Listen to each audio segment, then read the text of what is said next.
Over the weekend, the Guam Sihek returned to the wild for the first time since the 1980s. The Sihek was released on Palmyra Atoll on Saturday, Guam time. The first bird to take flight is named Mamis, meaning sweet in Chamorro, a male bird making a swift exit from its aviary into its new home sweet home. It was a pretty special experience to see them go. Um, Certainly after seeing Sihek in captivity for many years, working with them, it didn't seem quite real. Like looking through the binoculars, it seemed like I was watching a movie or something. But yeah, it was definitely an emotional experience. The doors of each aviary were opened one by one. The second release of another 3 birds happened on Sunday. The third release of the final group of 3 Sihek was delayed to later this week due to heavy rain. Some were ready to go right away. Others were a little more hesitant and needed a little bit of time to poke their head out of the release hatch and scope things out before they were ready to take that first flight.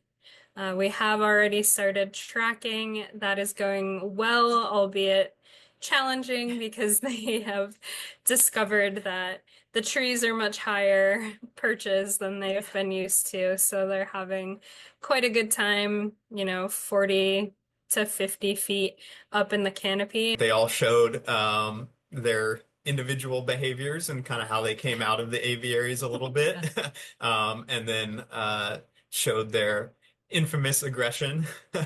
So they started chasing each other around immediately. The aviaries will remain open, and food and water will be provided in case they return to them.